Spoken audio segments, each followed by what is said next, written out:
Hail, hail, good evening, and welcome along, folks, to the latest edition of the Endless Celts Podcast. My name's Anthony, and I'm delighted to be joined by two show regulars tonight. First up, our very own Michelangelo, Mr. Ross Muir. How are you tonight, Ross? Michelangelo. I'm good, mate. Had a busy day, but I ready to go and talk about us opening up a nice wee cushion now. Superb, mate. And also joining for the second time in 7 days, the man who's invoking the 25th Amendment of the Endless Celts Constitution and reneging on his hosting duties and filling up one of the guest seats, the captain, Mr. Quizmaster himself, Mr. Stephen Tomlinson. How are we tonight, mate? I'm just recovered from that meltdown. I still think William and Francis absolutely done me on that quiz, but we're not going to talk about that. I'm feeling great, doing great. Had a busy day at work myself, and just let everyone know I'll be overseeing the comments. So comment and get involved, and I'll be bringing them up for everyone to chat about as well. So, hail, hail. Nice one. As Stephen says there, just get involved with the show, folks, and some of the comments will be appearing, and we can crack on. Obviously, welcome along everybody who's listening as well and watching in on YouTube. If you haven't already, hit subscribe and you'll be notified as soon as any show goes live. And also give us 5 stars on our Spotify channel as well, because unlike other outlets that boast about 5 stars, those 5 stars are actually relevant and count for something. So that'll be very much appreciated, you know. So tonight, big show tonight, boys. We'll be recapping our latest victory, domestic victory in the league, which put us 3 points clear, and we'll also be paying tribute to our new magnificent 7. We'll be looking ahead to the return leg in the conference playoff in Norway, and of course be discussing the hot topic at the minute, all things VAR. So yeah, a lot to get through, and of course we'll get involved with any comments as well. We can chat amongst that as well. But before we get into any of that, just some breaking news out of Celtic today that our left back, Bodo and goalie, has left to join a Russian club, FC UFO or UFO. I don't know. I've no idea. But he's I've certainly never heard of him. But he's away on loan apparently. To the best of my knowledge, there's not an option to buy. It is just a loan deal. But yeah, so Bolly has left the building, which, it's something he's pretty famous for doing, Ross, let's be honest. Signed in the summer after Kieran Tierney's departure. He had a bit of a shaky start to his career, settled in a little bit, but then he was just sort of ousted kind of around Christmas time by Greg Taylor. And then following lockdown, his place never really recovered for obvious reasons. And he's been given the odd chance under Ange Postecoglou and hasn't embarrassed himself by any means. But yeah, it's just clear that he's off ski, isn't he? And we can't see a place for him from the summer onwards. Nah, he's too far down the pecking order. Obviously, you've touched on, we've got Taylor and Scales who's playing out there, and he's behind them clearly. He'll be remembered for probably a really good performance at Ibrox when we won 2-0. Him and Julian, I thought, were outstanding that day. So, I mean, he can hold that and say that he had a great performance at Ibrox as part of a winning team there. But other than that, I think we signed him for a UFO with an absolute space cadet. But there you go. And so some of the comments are coming up already, Stephen. I mean, I know the UK is, imposing some sanctions on Russia, but, Celtic are really taking it to the extreme here, aren't they? Well, I think we've dealt in the biggest blow. He's going to be playing in the Russian Premier League, the top level of Russia. So God help everyone who's watching him. But I think Joe Finley, there's some funny comments here, but only Bally would choose a Russian club. All troops at the borders, not for wars, to stop him arriving. Honestly, it's funny. And Francis came in. Celtic increasing tensions by firing the first rocket to Russia. When we signed him from Rapid Vienna, you're thinking he's played in Europa League, he's played the top level of Austrian football, won titles, and I think he played against the rivals as well, won the Europa League group stage season. So you're thinking he'd be great, but obviously that controversy when he left and during lockdown after the Kilmarnock game for Spain for, I don't even know what it was, for one night, just stupid excuses that he used. He was never really back in the fold after he went on loan to a Turkish team. Didn't work out for him there. So hopefully it works out for him in Russia. He gets off the wage bill and he leaves Celtic permanently. Aye. But I mean, good luck to the guy. Do you know what I mean? But he just good luck to him. Didn't work out for him at Celtic through partly his own fault and partly just like the pandemic and all the rest of it. But good luck to him. That's it. We go with warmest wishes, Bolly, and just by all means, to coin Stephen's phrase, just stay well and keep safe over there, my man. You know, but we wish him all the best. But so moving on to matters on the pitch, Stephen, I'll come to yourself for this one first, because I know you're absolutely bursting at the seams to discuss our latest victory. Let's just say we made a bit of a meal of it against a Dundee side whose new manager, a bizarre appointment, Mark McGee, not necessarily for him personally, but if you're in a relegation dogfight, I've never understood, I could never get my head around hiring a guy who's can't be on the touchline for the first 6 games. Utterly bizarre. But we got the 3 points. It's obviously carried even more weight with the events at Tannadice an hour before. But we got there, but we did make a meal of it, didn't we? Celtic Football Club always make you sweat, don't they? Doesn't matter what type of game it is or a non-pressure game, you're sweating because they just make you wait. I mean, that game just epitomised so much for me. You've seen the defensive frailties come to fruition again with the set piece goals. We can see that. I mean, Sweeney get in between, was it Carter Vickers and Starfelt, and got the goal, or 2 centre backs. Mullen, he got the goal as well from a set piece. He snuck around the corner. I think Matt O'Reilly's run got blocked to try and mark him, so it was kind of good play by them. But I mean, as you said, like Celtic were asked the question again. Often you always set the group chat when Rangers drop points. We're asked the question: can we cope with that pressure? Can we get to the top of the league and increase the points, which we did in the end? 3 points clear. They faltered since the turn of the year, bar a great result in Europe. We all have to admit that. But the game overall, as we always do a summary, we got the win. That's the most important. Giakoumakis proved vital. A hat-trick hero, left foot, right foot, headed goal. He done everything really well, closed them down, got involved in all the fights, all the kind of nitty-gritty of the game. Obviously, you go throughout the team, you look at Abada, he was trying, Ralston got an assist for his last goal, which he got the goal at Dingwall the last minute, Ralston, and he's providing assist for Giakoumakis to get his goal to seal up the 3 points. But it was a tough game, and as you say, like, these games can kind of make you feel complacent. I don't know as a squad if Celtic were feeling complacent, but as a supporter, I mean, I was so confident that we'd absolutely smashed Dundee. They're in turmoil themselves. Mark McGee does come in. Strange appointment, as you said. He was sitting in the stands watching on an old laptop screen by the looks of it. But we got the 3 points, and I know we're going to touch upon other matters on the pitch as well, so I'll leave it there for now, Anthony. Superb, mate. Ross, obviously, you'll have seen the match yourself, mate, and obviously we, as I say, we got off to not the best of starts, to say the least. But there is something about this Celtic side, isn't there? I mean, there's been a few times this season where we have went a goal behind, and when that happened last year, you didn't have that sort of feeling that there was anything there that we could really turn it round, no matter what time we conceded that. But there does seem to be something different this season, doesn't there? Until that final whistle, you're always confident that we can get ourselves back in the game, and we did turn it round in that first half quite quickly after going a goal behind. Aye, there's a definite resilience about the team, and I mean, like any team, and we keep going back to it. We're still not so much the early stages now, but we're well into a rebuild. But aye, there's a definite resilience, but I don't know.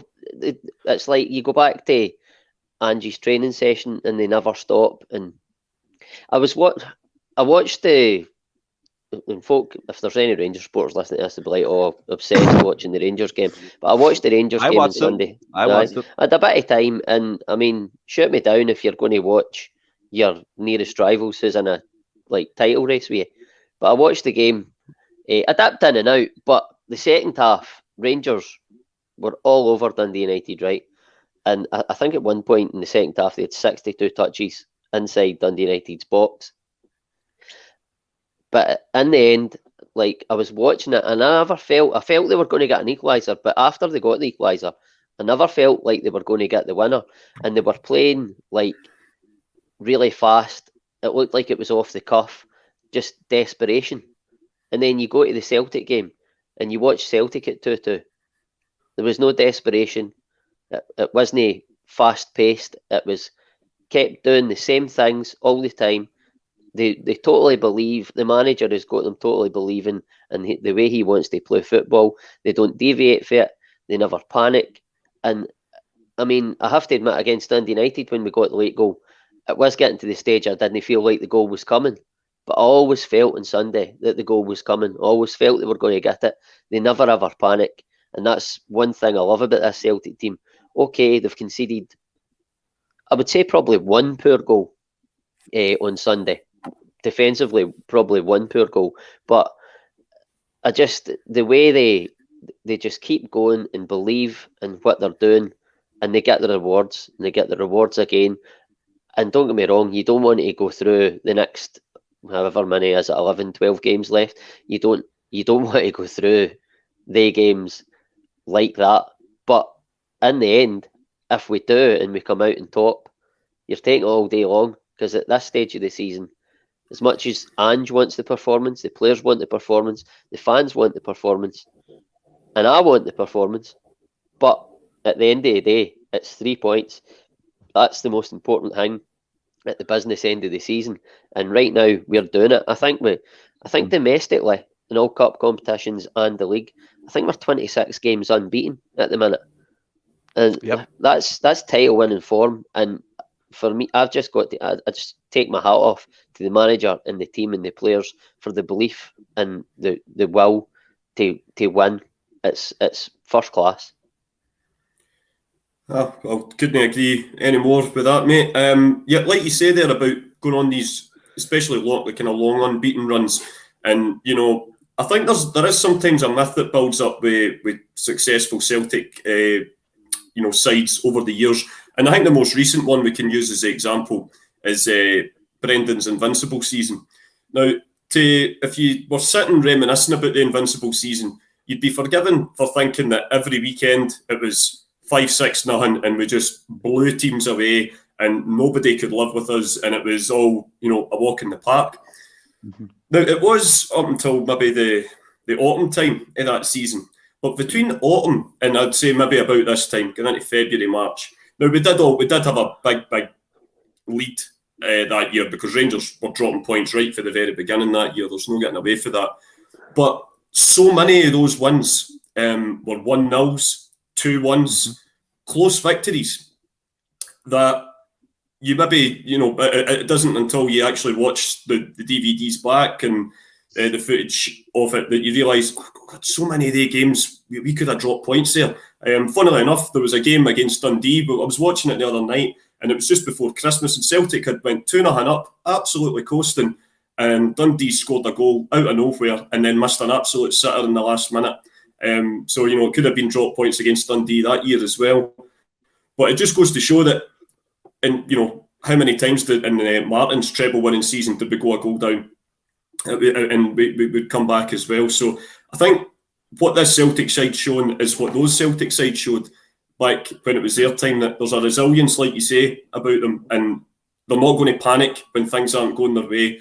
They know what they're drilled to do, and more often than not, at the moment, we're coming away with the goods. To everyone who's commenting, and Stephen's bringing up a lot of the comments here, I'm trying to keep on top of the show and read them all as well. But thanks to everyone for joining in. I've seen a few familiar faces and a few familiar names popping up there. So good evening to you all. Thanks for joining in. Long may these runs continue, guys. I mean, as much as it's maybe not good for the heart, or the hairlines or anything like that, it's all about winning at the end of the day, and we're doing that more than what our rivals are at the moment. And as Jed says there, we score first, we win, so we'll take that. Yeah. Doesn't matter what happens, as long as we're ahead at the end of the game. That's the main thing. Even when we don't score first, we win. Done it on Sunday. Yeah. Very true. Very true.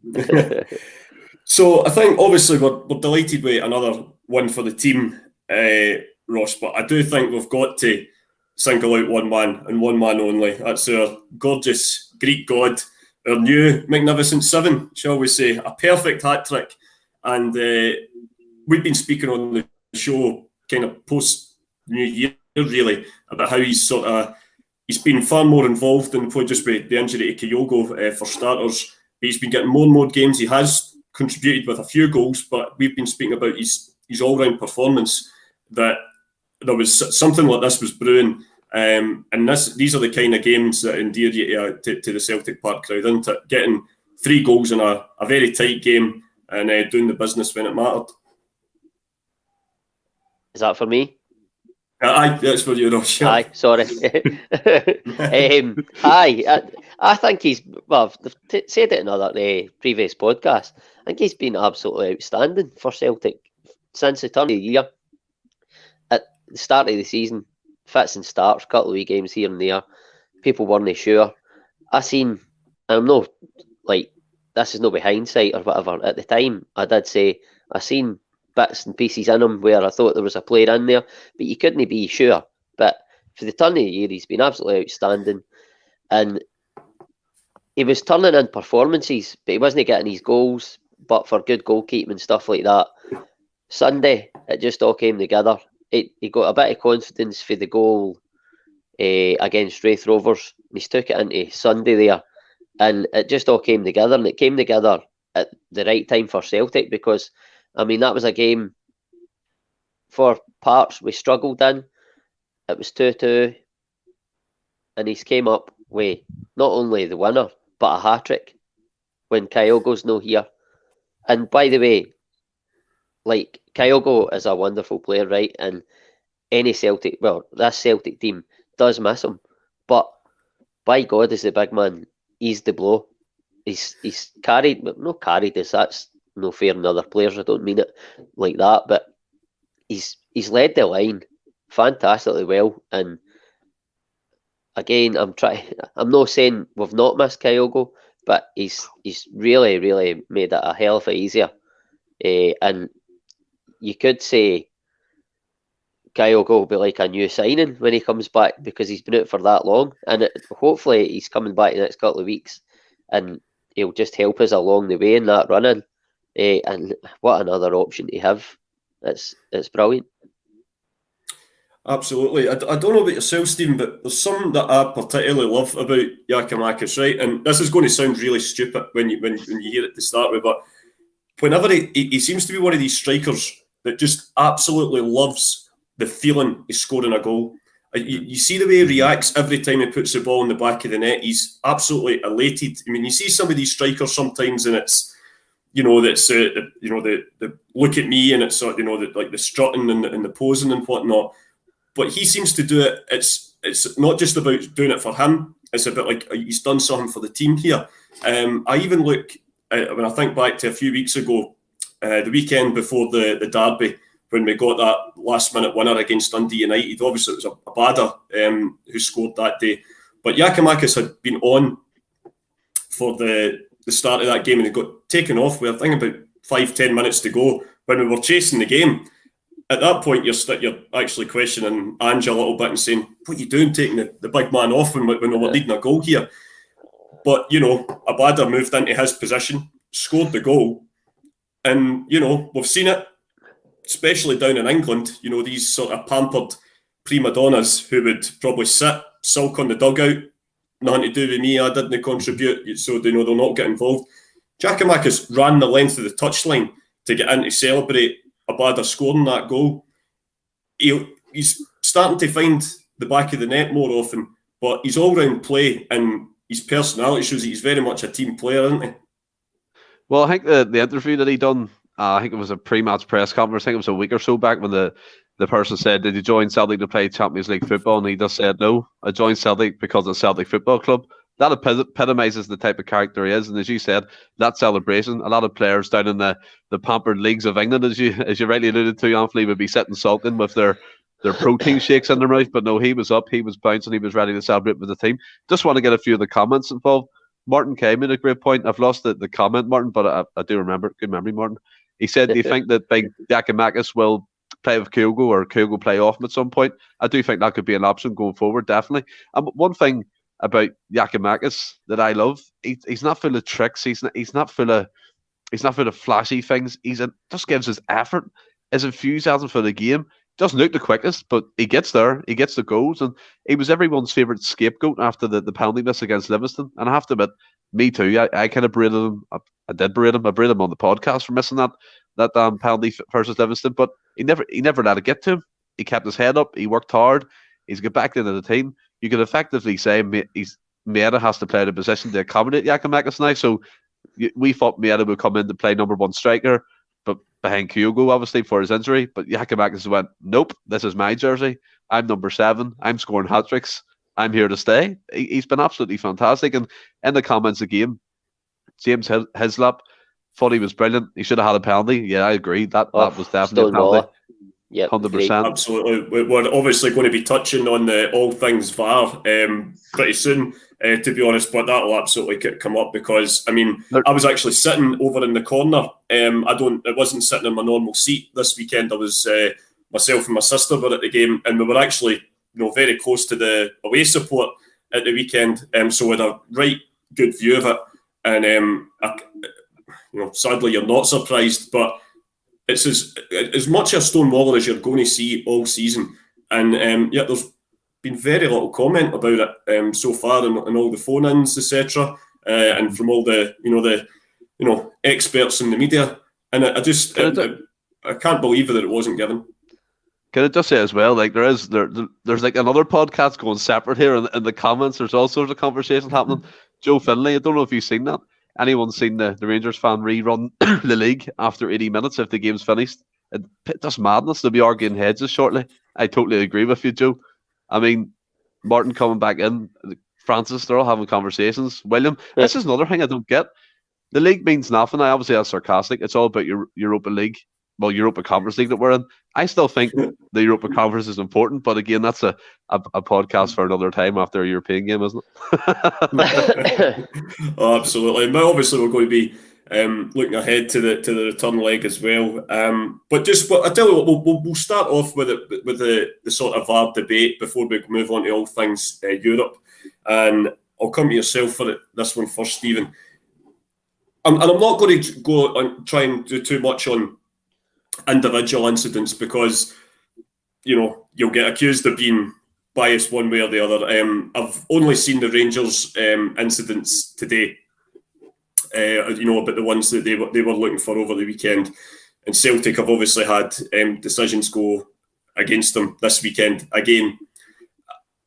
I just feel that the sort of the chat at the moment seems to be we need VAR, we need VAR, we need VAR.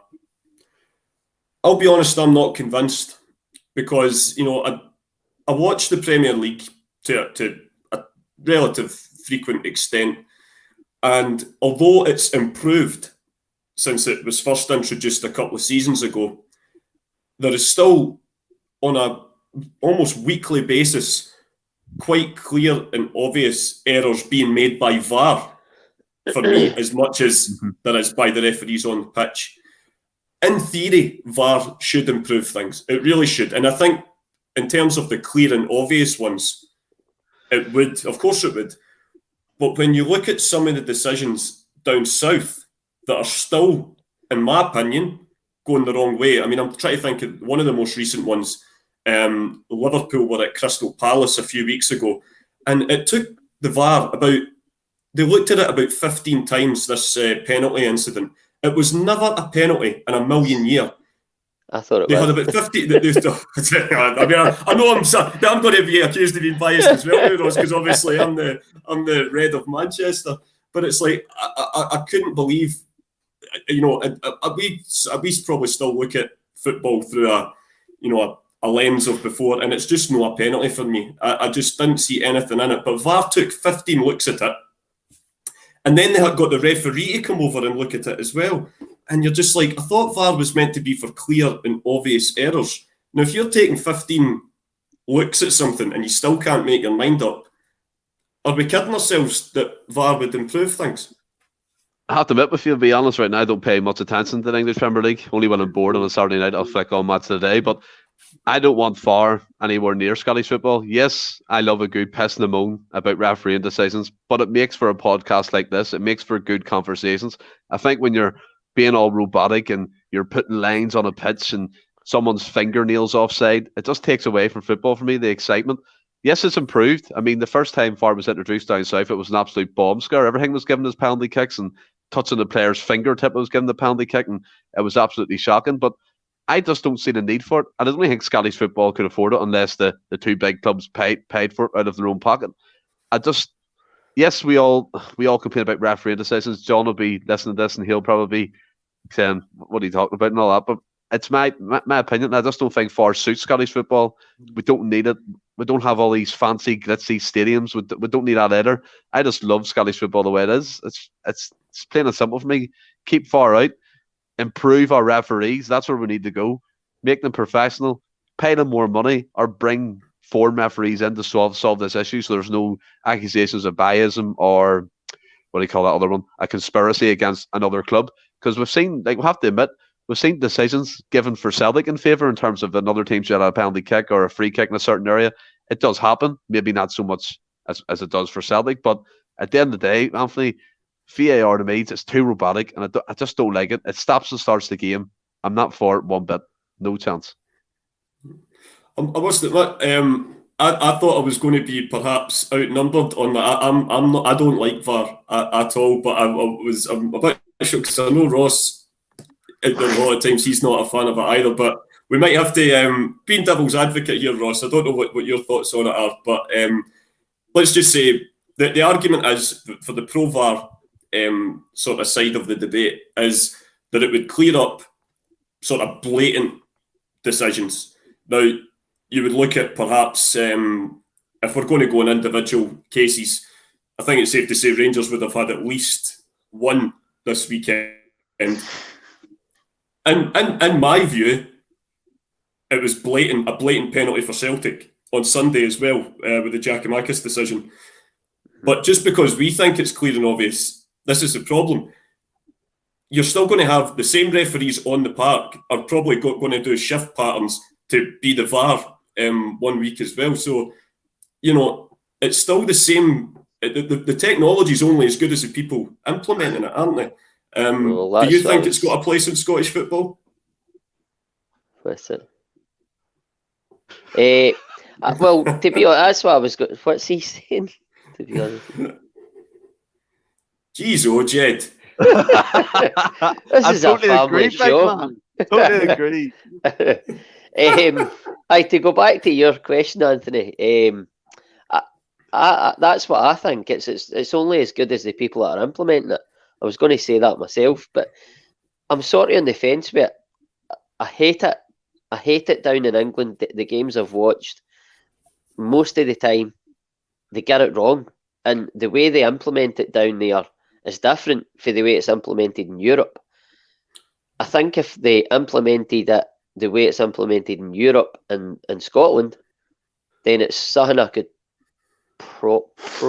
possibly get on board with. But certainly not the way they do it down in England. And I think probably if it was brought in, they would copy England because it's closer to home. So for me, like one of the guys there, I don't know who it was that said it, so I apologise, but he said, I've just had a mind blank. I can't remember what he said now. Let's use the English example as and I'm going to. It's going to be a rare bit of good news for Man United over Liverpool recently, Ross. So sorry to bring this one up, right? But this is what you were saying about how they implement it down in England, and I couldn't agree more. I remember a couple of seasons back. I think it was the year Liverpool won the Premier League. They met at Liverpool. Man United met at Old Trafford that autumn, and it was very much the 5-0 game that we had this season. In the build-up, that was what they were thinking it was going to be that day. But Man United found a wee bit of form that day and actually went 1-0 up. Liverpool got the equaliser in the second half and, kind of dominated and could nearly won the match. But in the first half, United played to their strengths and they went a goal up. And it was a great but a counter-attacking play. I think it was Rashford that scored, but don't quote me on that. But the instant, euphoria of any team scoring a goal was instantly, the play was brought back because they were having to view an incident that happened about 3 phases back for when I think it had started from a Liverpool set piece. They went to put it into the area and Jurgen Klopp was on the touchline screaming that it was a foul. Now, from the foul that wasn't given, you've still got, 80 yards worth that Man United had to cover up. And the goal was eventually given. But there was an argument that it was a foul. But surely, even if it had been a foul, you've still got, United still had 80 yards to make up. So Liverpool had more than enough time to clear the ball. And it's an isolated incident. It's just one of the ones that it brings up. I hate this. Whenever there's a great goal scored down south, they then have to go and review, a minute's worth of play to see if it was okay and for the goal to stand. And I must admit, sitting in the terraces at a Scottish football game, that would absolutely do my nothing. It's the romance of the game, isn't it? It's the spectacle. Yeah. It's going to the ground, expecting drama. And as I said before, yes, we're all going to moan about refereeing decisions, but the standard refereeing in the Scottish Premier League is shocking. The way to do that's improve or bring imports in from foreign countries. That's what I believe. I mean, in the comments, I would say 98% of them are against VAR. Although there's a lot of talk about Scud magazines, and it's changed the topic a wee bit. I mean, strange enough, the doctor comes in, managers should be able to throw a flag in 3 times a game to go to VAR. There's lots of different conceptions how you would implement it in Scottish football. And I think you're right, Anthony. I can't imagine Bobby Madden sitting at Hampden Park overseeing a Celtic game and watching the screens. Do you know what I mean? It's just not for me. Or who was our referee on the weekend with the apparent star tattoo that was caught on camera? Do you know what I mean? But I've no idea. Do you know, I didn't buy a programme at the weekend, so I couldn't have told you off the top who it was. But this is the thing for me, like, keep it the way it is, improve the standard, improve the refereeing, or get imports in. VAR, never mind for the financial cost of the game, it's just shambolic in its form. It should never have been created. It's just for... God, I just hate it. I'm sure you can tell. I just hate it. If you improve the refs, though, you're still not going to get at 100% right. It might get up to maybe 96% or something like that. But VAR would probably take it to, I don't know, maybe 98%. But that's only if it's implemented right. And at the minute, I wouldn't say it's up at 90. No, for me anyway, I wouldn't say it's up at 98%. It's decisions right down south. Because I would agree. We're watching it with our own eyes, and it's like the referee, he's given the decision in real time, and then looking at it again. He's bang on. Everything has become Americanized. Stop, start. The rules and guidelines are becoming comical. Bang on. But the referees they're given the decision in real time, and then looking at it again, and no one to go against their original decision and just still giving the wrong decision anyway. Like I wasn't wrong, even though everybody, all the viewers can see like that wasn't a penalty or that wasn't maybe not so much offside, but it just needs to be implemented right. And at the minute down south, it's not been. I must admit, I'm quite glad it's. I was kind of expecting. Maybe I've just been conditioned to hear all the pro VAR sort of comments and on all the shows the last few days. But I tell you what, it might be in some in the pipeline, but we'll kind of look at it a bit more in depth. And one of our, friends of the show who's come on a few times, a prominent blogger, Mr. James P. If you read his articles, he's very pro. VAR, so we'll need to get him on pretty soon, and he can give the other side of the argument. If there's a man who loves a good debate, it's our very own Mr. James P. So I know you'll be listening, mate. So we'll get you back on soon, and we can probably discuss this more in depth. But going back to matters, we'll park it for the now, boys, and we'll get back to all things mattering Celtic, because we have the big games just keep on coming. We've got the return leg of the conference playoff against Bodo Glimt in Norway on Thursday night. Now, Ross, I think it's safe to say we were bitterly disappointed with the score on last week. It just seemed things just didn't kind of go our way on the night, and you got to give Bodo Glimt all the credit. They absolutely turned up, and you could argue, played us at our own game and played it very well. And we find ourselves 3-1 down. The only saving grace you could argue is that there is no away goal rule in this competition. So, you know, an early goal could really help. But what's your sort of take on the Conference League in terms of what's your views on it? Do you want us to really go gung-ho Thursday night, try and progress, or do you think it's a needless distraction and, you know, the league and the cup is all that matters? Well, before that game, I said in the last podcast that we're in the tournament. We've got to go for it. We've got a squad that can cope with it. Having watched the game, Bodo Glimt were a good side. In fact, they were a very good side. And Celtic in the final third were poor. And against good sides, you can't be poor, and they were punished. But looking ahead to the return leg, like you say, had the away goals counted, the tie's done. It's the way to bed. It's almost done, even now. But if we get an early goal, you just never know. It puts the pressure on them. They start to doubt themselves. Celtic get buoyed off it. But for me, you want to do well in every tournament that Celtic participate in, but the league is the most important thing.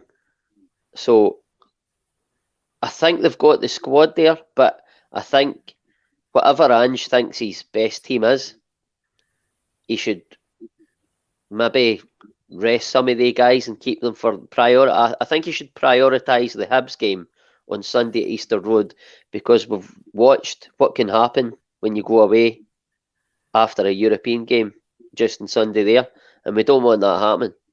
I would much rather lose on Thursday night as lose or draw on Sunday.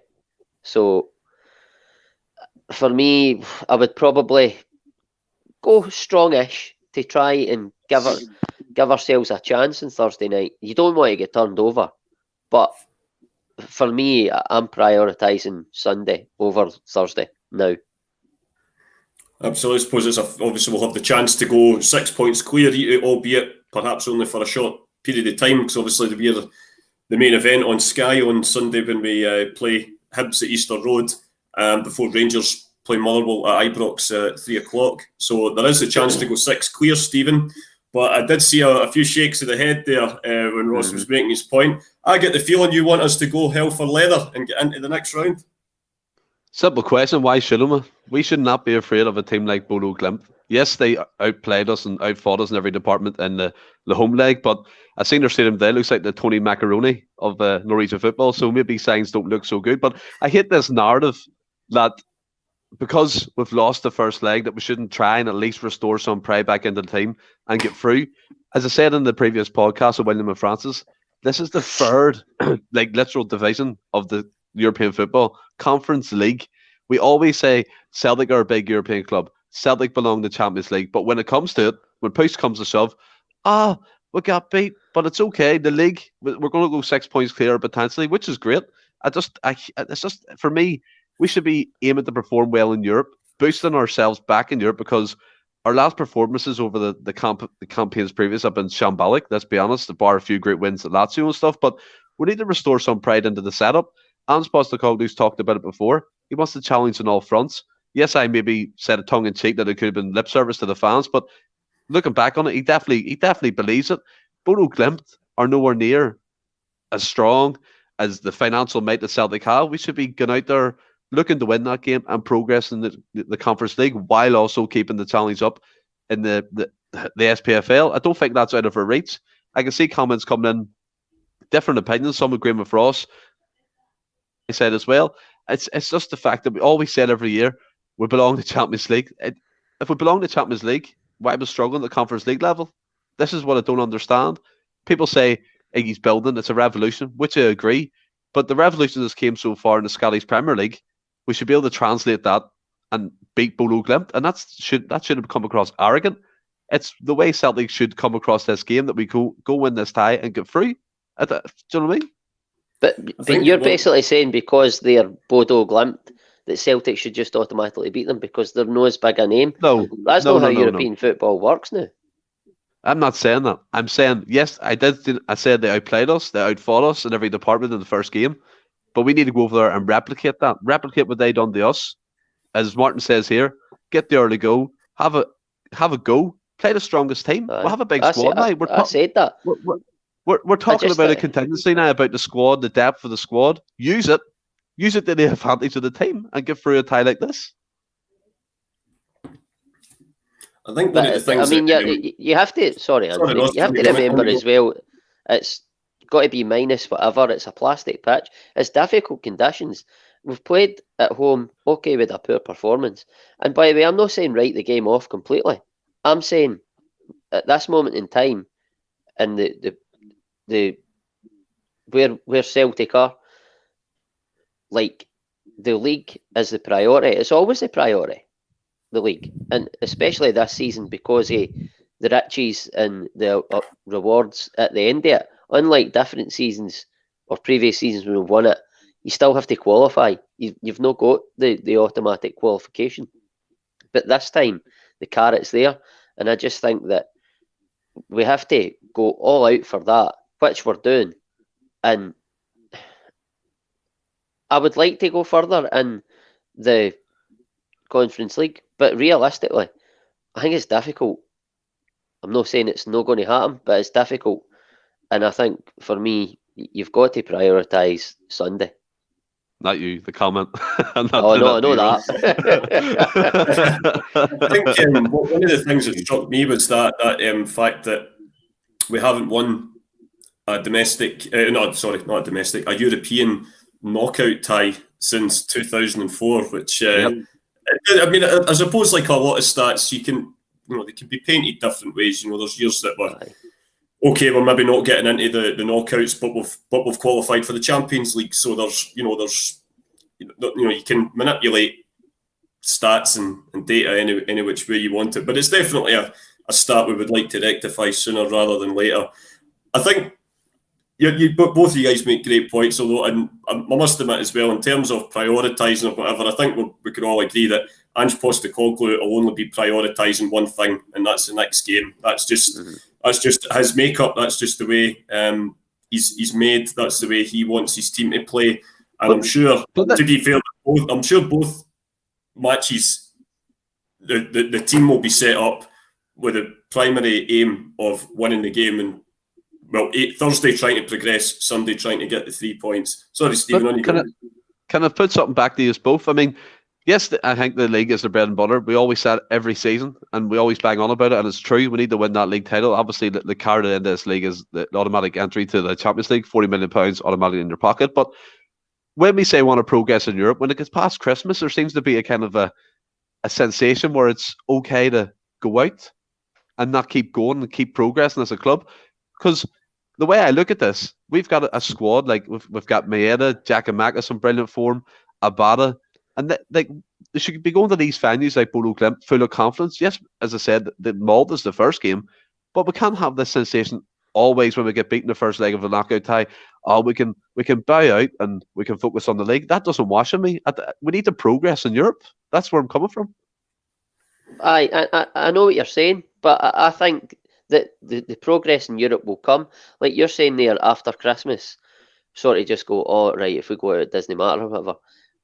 See where we were at the start of the season. See, going into the Michelin game, I said, if we go out, it's a big deal, but it's not the end of the world, if you know what I mean, because where we were, it was very difficult, and we've progressed so much, but games against teams like Bodo Glimt are no longer a pish case, let's say, for want of a better term. That they're not. That's a great one, by the way. They're technically good. They're athletic. These teams are good teams. It's no a given to beat them. And where we are we're a good at the team, minute, we're a good team. I totally agree with that. We didn't show it on Thursday night. And by the way, I still think there's a chance that we can go through, but it's going to be very, very difficult. And if Celtic get beat 2-0 over there, don't be surprised. But Stranger things have happened. At the point where we are in Angie's term, however long that may be, in terms of Europe, we're well into the rebuild for domestically, but in terms of Europe, I still think it's very early and his however long his tenure's got to be. It's the first season in Europe, and I want to get through, of course I do, but I think the bigger picture is win the league to give you that opportunity to play in the top tournament, and then go again in the summer. He'll add again. There'll be another 4, 5, 6 months. Angie's style implemented on the team. Well, if we keep, because Celtic's trajectory is that at the minute, so if it keeps going like that, then we will be, for me, able to make a good fist at it in the group stage next season. Right now, possibly a game like Bodo Glimt, who we keep going back to, have beat Roma and got a draw over in Italy. So possibly, in terms of where we are in Europe, Bodo Glimt's maybe just came a wee bit too early for us. But I agree with you that Celtic have to go into every game believing that they'll win it. Otherwise, there's no point. Yeah. Can I just say something before you move on, Anthony? Francis put in a point there saying there's 36 people watching along, only 12 is like the podcast. Get the thumbs up button clicked, please. We'll really appreciate it. Hit like and subscribe. Yeah. Listen to Martin K here. He says like and subscribe. Endless Celts. It's the future. Absolutely, mate. Appreciate it. Hey guys, you're obviously watching this on YouTube, so on the Endless Celts channel, just hit the like button, and then at the side there's the subscribed option, and then there's a little bell. If you just click on that bell, it just basically means every time that we're on, you'll get a notification coming up on your screen on your phone, and you can listen in. And obviously, although this is a live show, it'll be up on YouTube, and you can listen back as well, and spread the word as well. You know, there's plenty of Celtic supporters out there, or even just football fans that are laughing and debate. Honestly, spread the word. The more the merrier. These are all welcome. So that was a cracking debate, boys, about Thursday night. So I think I could keep going. I could keep going, but listen, I know you can. With the Celtic in Europe, it's like John with referees. He's like the talking clock, never stop. But I think we'll wrap up tonight, boys. I've not had time to produce a quiz so far, but I think we'll end on some lineup and score predictions for our do or die away tie in the conference. So, Stephen, you think we've got to be gung-ho? This is your priority.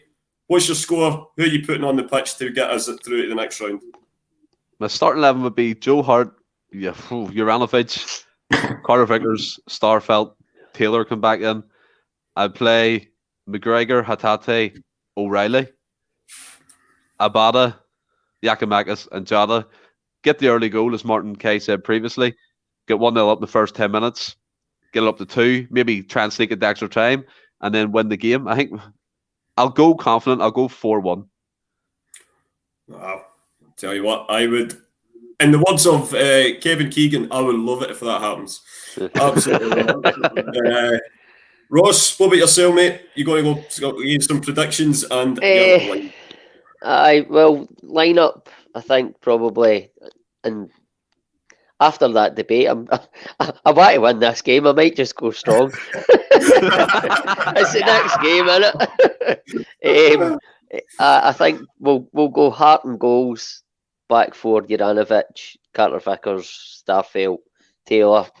The midfield, possibly, I would probably go McGregor, Rogic, and Beaton. I think we need somebody in there just to protect the back four in the early stages, hitting us on the break and stuff like that, because I think Celtic will come out and try and take the game by the scruff of the neck. And then a front three, Abada, Giakoumakis and Jota. There's me, getting rested one player. And how is that strong team going to fare then? Are we going to get through? Let's go positive and say we'll win the match 2-1, but it'll not be enough to go through.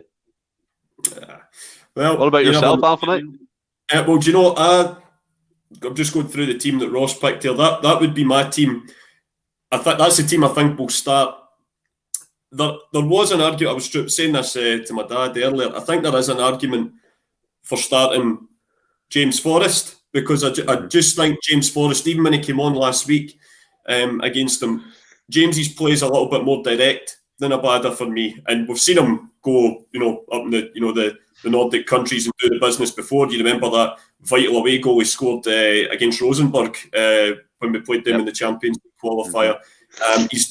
He's done it in Europe for me, James Forrest, and I just think we know what the mission is. We need to get out there and really go for it. That's nothing against Abada, who I think really came onto a game, especially post-Christmas. But I just think if we started with Jamesy, with Giakoumakis up front, pinging in balls right, left and centre, and if we manage to get that goal, it sets it up for the second half. They're a good side, they're a fit side, but if you're having to deal with a James Forrest in the first half and then Abada, for the second half, I think there's an avenue there. But I think we're being fair, he didn't play Abada at the weekend to start, so I'm kind of convinced he will start with Abada. But there's an argument to be made there. David Bhoys just saying about James Forrest's fitness, and that's absolutely fair enough. He's coming off I agree. And of course, we've got to take into account as well, as we've discussed, the plastic pitch. It's just an absolute, it's a bugger. But you accept that it's probably a bit more necessary over there with the climate and whatnot. But yeah, they're definitely not the sort of surface I would like a game of football to be played on. But hey ho, and I'm going to go with the relentless positivity as well. I'm going to say, and probably because if nothing else, some of their players irked me last week. I appreciate it was a famous victory for them, but they did go a bit OTT with their fans at the end for me. I mean, they were carrying on. I don't know if the cameras picked it up, but I stayed to the end of the game. Just where I sat is right on the main stand, so I waited to hear Callum McGregor getting interviewed by Celtic TV. So I was in the ground for quite a while after the match, and they were over-egging the pudding, shall we say. And it's just maybe a little bit of motivation for the boys to, if they think this game's won, just go out and show them it isn't. So I'm going to be relentlessly positive. I'll say 2-0 after extra time, and I think we'll sneak it in the third. I'm going to say Captain Fantastic's going to get us a winner in extra time, and we'll go through by 1 goal. Hopefully, anyway. But in terms of the quiz tonight, boys, there isn't one, quite frankly, because I've not had the time to make one. But just a wee heads up. Can I just say, Anthony, before you go on to the big reveal, I mean, just to give the comments a wee bit of time, there's so much goodwill coming through this. Red Skelton's coming saying the show's always vibrant, like the chat as well. James Heslop came in, another great show. Talk, cheers. Joe Finley, any truth in the rumour me out of 10 flight he sprinted over? He could have done that. We never know. Steve McDonald, good night from Russia. Are you actually really there, Stephen? But we'll take it. So there's a lot of great comments coming in. There's Ian McIntosh, brilliant show, boys. And what I like to say to you guys is these comments are amazing. They make for a great show. You add to the debate. I love reading them. You can probably see me laughing while Anthony's talking. It's not me being rude. It's just the absolute sheer comments coming in. It went on the, what was it, magazines and of a certain nature, and it's just good cracking. Do you know what I mean? But we really appreciate it. Thanks very much. Yeah, absolutely, guys. Thanks for joining in. We appreciate as well that, it is a Champions League night. So there are other football entertainment out there to get, and the fact that you've all tuned in and listened to us talk about the Celtic, it does mean a lot. We know we're up against stiff competition tonight with the European football, but we seem to have kept a steady wee crowd and kept the debate going, so that's what it's all about. And we appreciate every single one of your positive comments. And just as you were saying, Steve, about the review, anyone that's listening in that thinks they know their history about Celtic and the Scottish Cup, tune in a couple of weeks' time. We're at episode 96 tonight. A couple of weeks' time, we're going to be at episode 100. So we're going to have a big extravaganza. All 6 years are going to be on. And we're going to have, it's going to be Scottish Cup weekend. That's when we play Dundee United in the Cup. So we're going to have a few drinks on Friday night. And we're going to have a sort of big fat quiz of the year type scenario. And I'm going to be quizmaster, and we're going to have a big night and just go through it. Also, as I say, we're going to have the live chat on as well, so everyone can join in. And as I say, spread the word and get involved, and can read out your scores at the end, tally up, and see if you can beat any of the guys that are going to be taking part. It's going to be quite the laugh. We done something similar at New Year when we done the Chase episode, and it was a great laugh. So we thought it'd be quite a fitting thing to do for episode 100. So yes, that's something to look forward to. Once we've got all the format and stuff nailed down, we'll probably be able to give a wee bit more info on it. But that's just your little teaser for the weeks ahead. Episode 100, get it in your diary. And like you say as well, Stephen, we also have that week, the Tuesday won't be the regular episode. We're going to have a spin-off episode, but it will still remain live.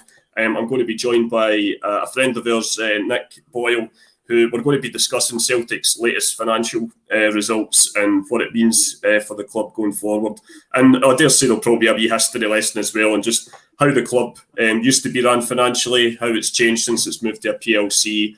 I'm sure there might be a little debate about Peter Lawwell's legacy, etc. So there'll be plenty for everyone to get involved with. And as I say, the podcast just goes from strength to strength, and it's the people listening that make all that possible. So thanks again, guys. Thanks to Stephen for reneging on his hosting duties tonight and letting me fill in. It's very good. It's very stressful being in the Oval Office of Endless Celts, but we've done all right. What was saying to you for Daniel Mac, buzzing for the next quiz free the bucket hat. That's super. And thanks again, boys. Ross, have you enjoyed it tonight as well, mate? Aye, really good debate. I like how Stephen's back was getting up and I was just counteracting. It was a good laugh.